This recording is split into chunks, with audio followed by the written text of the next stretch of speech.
evening, everyone. We're joined by New York Red Bulls captain Emil Forsberg. As always, raise your hand. I'll call you, ask Emil a question. First thing I saw was Daniel. Daniel, the floor is yours. How you doing? How you doing? That works out. How you doing, Emil? Congrats on the brace. Just talk about that free kick. One of your first goals from direct free kick for this club. Just talk about that, the emotion of getting that and seeing it go in, and then also the second goal from Lewis Moore. Yeah, I mean, I've been waiting for that free kick goal. I had some bad luck in some games, so finally got in. Amazing feeling, of course. And then second goal, yeah, I just needed to put it in. Amazing work from Lewis, seeing me. So I mean, it's a good feeling to score. But that goal, just a great pass from Lewis. I could just put it in. Next, go to Jerry. Amelia, it looked at the beginning of the second half. Okay, first half we don't need to talk about it. But at the beginning of the second half, Charlotte was putting in a lot of long balls behind the defense. And at that time, it looked like they might become the first team to score. But everything changed as soon as your brace came about. Is that the only thing that really did it, or was there something more than just you scoring that managed to just completely change the domination of the game? Oh yeah, I mean it's hard to explain. I think the first half we didn't play well. I think Charlotte also as well did good things. But second half, I think we came in with a different mentality. I think we were way more dominant with the ball. I think we played forward. We tried to attack, and we were also intensive in our stuff. What we did with the ball. So I mean, the way we played second half is the way we want to play: dominant, playing forward, creating chances, yeah. I mean, first half, like you said, we don't want to talk about it too much, but we said in the halftime as well that it's still 0-0. We didn't do that much bad, but we said we can do much better. We stayed calm, we prepared ourselves good, and I think just the second half showed the mentality that we had. We had a long break, 1 hour I think it was, but we came out flying, played our soccer, and just dominated the game in the second half. And yeah, it feels amazing to be going home with 3 points. Next, go to Gary.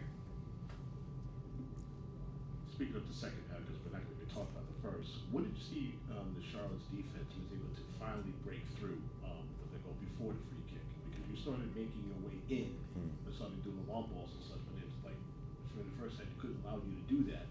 But then toward the second half, you guys was moving through the defense with ease. Yeah. What did you see from the midfielder's perspective you was able to say, okay, we got these guys today?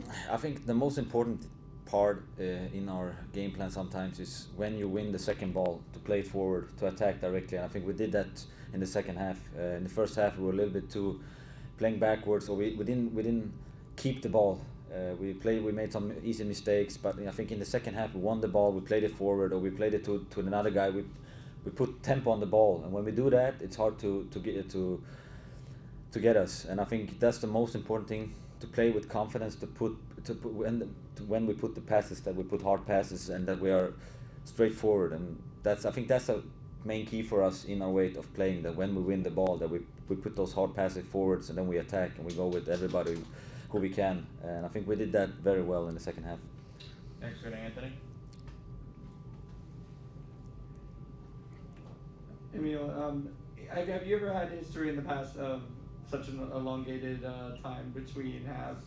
And what were you doing during that halftime to kind of make sure you stood ready to come out for the second half? Oh, I just went around eating, trying to stay warm, yeah. I mean, we took it.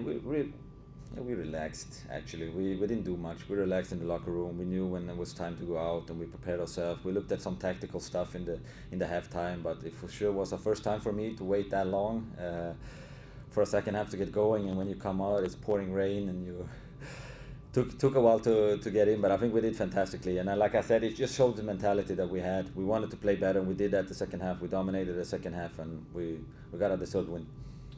Everyone, we have time for 2 more questions with Emil. First, we'll go to Michael Tista, and then we'll finish up with Daniel Quarantine on Zoom. Michael, you have the floor. Emil, going back to the free kick goal, it was you and John Tolkien standing next to each other, and last year in the playoffs, John Tolkien was the one who scored a free kick goal against Charlotte. I know that was before you got here, but how was it decided who was going to take the kick? Because it feels like a lot of people were thinking it was going to be him. Yeah, no, but he already scored against him, so I needed to do it. So, no, we always have a good discussion. I think Jamie as well has a fantastic left foot, as we could see in that game and also in the game before. I just had a good feeling, and I saw the way the goalie positioned it and himself and the wall, so I tried to put it on his side, and it went well. So, but like I said, Jamie has a fantastic foot. We will keep discussing, seeing, and it's just important to have a good feeling. The one who has a good feeling will take the free kick. And we'll finish up with Daniel on Zoom. Emil, just talk about that third goal, if you could, please, just to see Reyes getting the foot on the ball, to put in the back of the net when the cross came in. What was that feeling like for you to see that happen? No, it was a fantastic feeling. I'm first of all happy for Andres. I think we have 3 fantastic center backs at the moment competing, and Andres and Noah and Sean are all doing fantastically, keeping themselves on the toes. So I mean, I was happy for Andres to score finally in the MLS now again. So I'm just happy for him, happy for the team. I think it was an important goal as well. 3-0 is always 2-0 is always dangerous. I think 3-0 in that time was good. So I'm just very happy for Andres and for the whole team, to be honest. Emil, thank you for your time.